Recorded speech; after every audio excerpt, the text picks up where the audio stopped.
Well, welcome to our Financial Friday podcast. My name is Amber, I'm Elisa. and today we're going to be talking about paying down debt and some tips and tricks of how to do that. Um, I'm working on this myself, so this hits a little too close to home, but we're going to go over some strategies here of how to do that together, and then as well as our own experiences and how we used certain things to help us pay down debt. So, did you want Yeah. to add your? No, I feel like we always talk about a lot of personal stuff, We and do. this is like one of the heavier ones, right? It is. Where yeah, it's really personal, and it can think that I think that people are hesitant of talking about it because they feel like somebody's gonna judge you, and we all have debt, like we all have some sort of debt. Um, or most of us anyway. And yeah, and I feel like I always think about it in amounts, right? If you own a home, you're still paying off a home, the amount that you owe is a lot of money, right? And if I think about my debt in that way, then it feels a little bit more overwhelming. So we want to talk about it so that you can kind of evaluate where you're at and seeing if there's anything that you're doing that we're mentioning it and you're like, yes, I'm doing this, this is great. And maybe there are some other ways that you can try to see if that works for you and which works. Yeah. So we're also both coming from the housing counselor pre-purchase background. So we have dealt with many, many clients to go over their credit reports and to see where they're at in order to buy a home specifically. Now, we don't do that now, but we have a lot of experience of looking at others people's and our own as well too. Um, but I know one of the biggest things and fears that people come to us with is looking at their credit report and seeing how much debt that they have, and seeing the numbers and trying to figure out like what came from what, if it was accurate. I've had a lot of people come to me when I pull the credit report. They're like clenching, their eyes are closed and everything before we even go over it. And then we would go over everything, and then they'd be like, "That's it? That's it?" So they thought it was worse than what it actually was. So sometimes it just takes a second to get into a focus of what all that you owe and then adding all the numbers together. And maybe it is as bad as you think it is, but at least you know where it is. And it's always good to know where to start, and then you can move forward from there.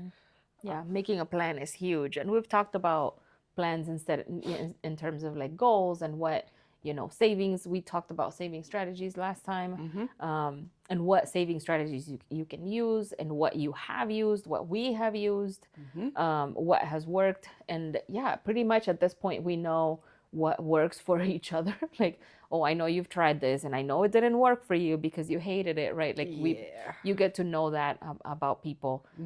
We also talked about accountability partners a lot, which is why you get to know that about people, right? Yeah, so Amber and I are each other's accountability partners for a lot of financial stuff, and yeah, it's really helpful to have that. And yeah, we'll kind of touch base on that too.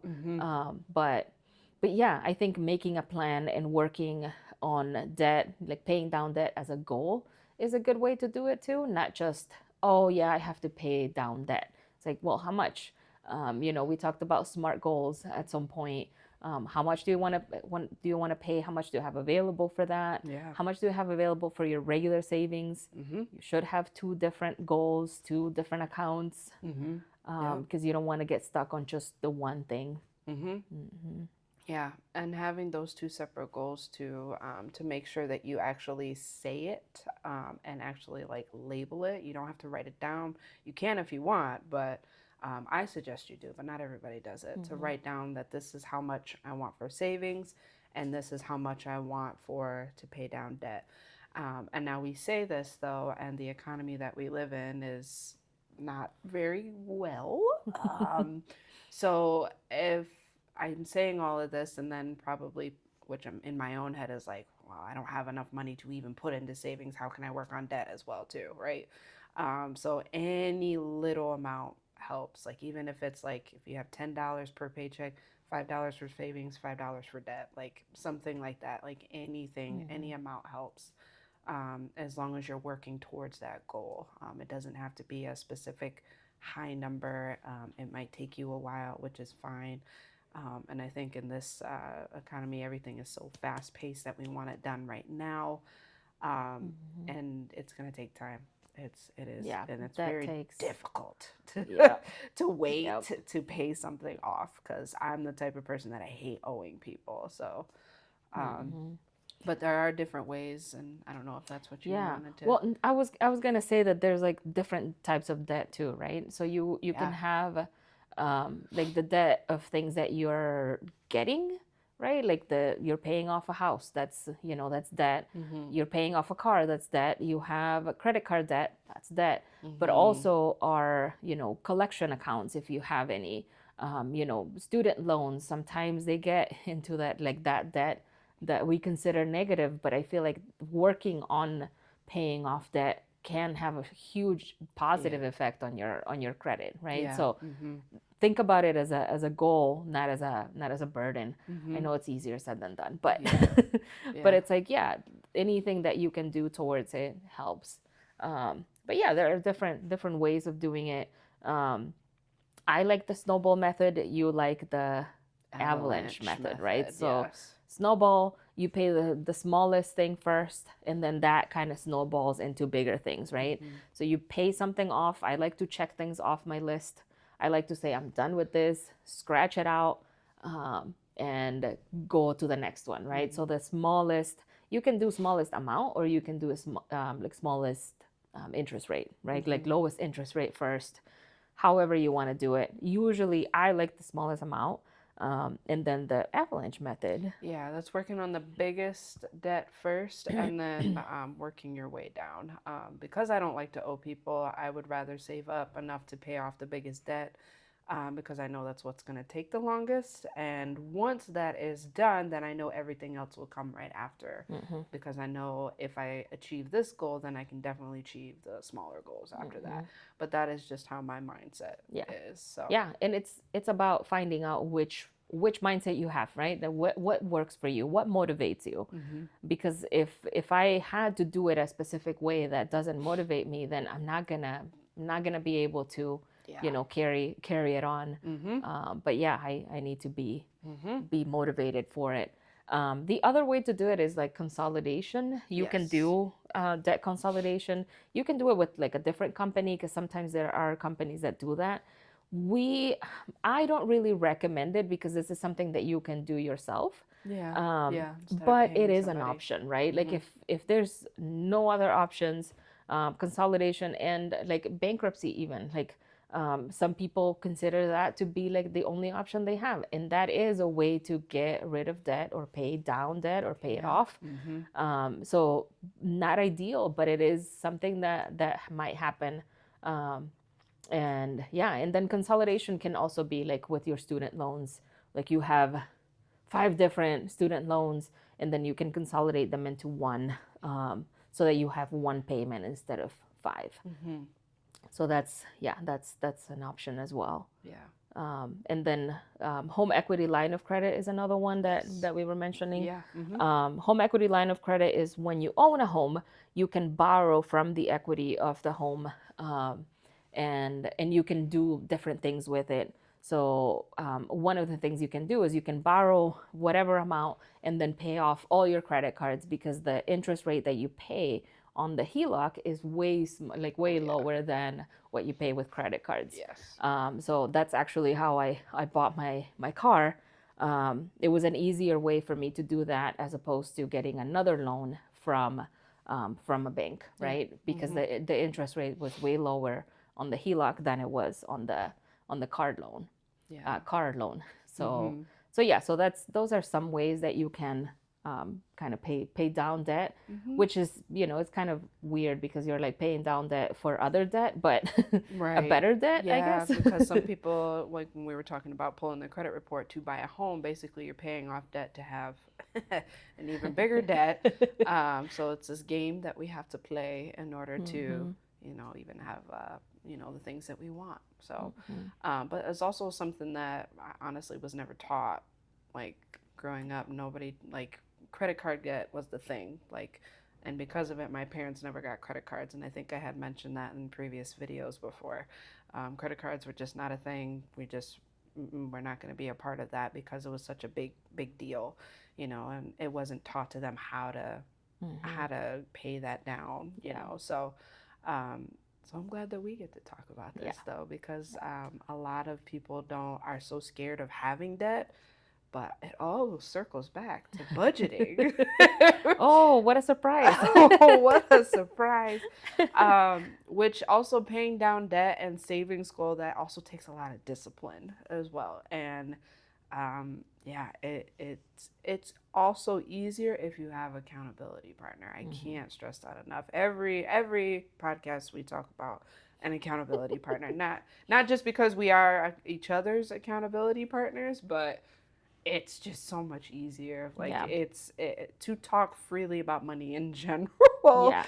is so much Yeah. easier. Yeah, to be able to come to the office. Well, I mean, we have the benefit that we work together too. Yes. But to be able to go to your friend, your person that you trust, whoever Mhm. they are, to go to them and say like, oh my gosh, like this bill came in the mail and I didn't know I owed it, or Mhm. whatever the case might be, right? Mhm. Um, and yeah, like, well, my payment went up, Mhm. $100, like what? Mhm. Mhm. And then you start kind of figuring out what to do. And yeah, we're really good at reminding each other to just keep going, right? This is okay. Like, yeah, Mhm. let's go out to lunch today, it's fine. Like, Mhm. we got paid today or whatever. Right. Yep. Yep. Like, Yep. we're really good about like making each other feel okay about our budgeting skills or lack thereof. um, Mhm. Yeah. but yeah, like you need support in terms of like sticking to your goals, but you also need someone that's like cheering you on. Mhm. um, and Mhm. that helps a lot with reducing that, because yeah, like you need to keep yourself motivated, and that's really hard when it's like, I don't even want to pay this, Right. right? Like, Right. I don't. Right. Yeah. I don't even have this internet anymore, but I Right. still have to pay the that collection Mhm. from Yeah. or whatever. Yep. Maybe I Yep. You shouldn't just mention you just companies, hit but you just hit right at home. Oh God. Ah, but yes. I've just seen it. We've seen it a lot We with have. with Yeah. clients, and it's, Yeah. yeah, it Mhm. can be a roadblock to getting your other goals Yeah. met, or your other needs met. Yeah. Um, Yeah. yeah. So that also helps with our what we used to do as well, having a housing counselor to come to, because it's awesome to have somebody to motivate you and to remind you of what the goal is. So whether it is for buying a home, or if it's you're saving up for getting a car, whatever it is, it's good to have somebody to remind you of that goal of you're paying this so that way you can have this. Hmm. Or it could be even financial freedom. Like it could be just to be debt free. And Hmm. that's honestly the ultimate goal. Yeah. But it's always good to have that good reminder, but also good to have a friend that's a little mean as well too, to tell you. No, you're not, but it's okay. I'm mean to myself because I am my worst critic. So it's good to have somebody that's like, it's okay, it's all right. You'll make it again next month, and I'm like hard on myself, like I shouldn't have bought this, I shouldn't have did this. So, Yeah. but yeah, it's Yeah. but saving for paying down debt is probably one of the most overwhelming topics other than budgeting to talk about, Hmm. because it's something of it comes up to where did my habits go to be into this much debt, or that we Hmm. have to, so it can be very overwhelming. Hmm. So Yeah. I think the biggest thing is like making a plan, right? mm-hmm. And well, you mentioned not everybody likes to write things down, Mm-hmm. and it's true, but I think everyone should, Mm-hmm. because we've had many classes where people say, I didn't think that was true, and then they're like, but I wrote down my goals, and then I was working on them, and then I was checking things Yep. off, and the Yep. way that it made me feel to like check things off to, or like say I did this, um, like the way that made them feel was a big deal, and so Mm-hmm. they realized that it was a good thing to do. So um, yeah, so I think try it, you know. Yeah. Mm-hmm. But really make a plan, whether you like to pay smallest to biggest, or biggest interest rate to lowest interest rate, whatever works, or Mm-hmm. biggest biggest debt to smallest debt, whatever your process is. Find out, right? Like try everything, Mm-hmm. um, and yeah, figure out what is going to really benefit you and what's going to keep you motivated, because if you're not motivated to do this, there's just, it's kind of useless, right? Yeah. Like you Mm-hmm. gotta find some motivation. Right. Yeah. Yeah. Well, Yeah, and that keep is all working on that your we. budget. Yeah. Yeah. It all comes back to budget. Always. All of it. Credit, even all of comes Yeah. back. But Yeah, yeah. I do want to mention that we do have a lot of classes Mm-hmm. available, that can help you, plan things out. Sometimes we do them in person, a lot of them online. So yeah, so attend our classes. Mm-hmm. We have some coming up, that are going to be really, really good topics for everyone. Mm-hmm. And we might have some that we have to repeat this year, because I feel like a lot of people have interest Yeah. in these Mm-hmm. classes. Mm-hmm. So yeah, so we'll keep talking about those. But there is, you mentioned financial freedom, and we're gonna be doing a steps to financial freedom class in July. So we'll be Okay. announcing that Okay. as well. Yeah. But yeah, a lot of stuff coming up, and yeah, we need you to come to our classes. Mm-hmm. Feel free to talk to us about your debt or not. Just come to the class. We don't judge. We're very easy to talk to because we have our own debt. And that's Yeah. also why we love doing this, because people don't talk about this and we're so comfortable with it. We're like, not everybody does this. We want you to feel comfortable Yeah. about it. So, yeah. Yeah. But thank you for Yes, your thank attention, you. Yeah, yeah. your views. And make sure that you follow us on Facebook, subscribe to us on YouTube, and on LinkedIn. So, Yeah, and Instagram, right? yeah. We have all the things. Thank you.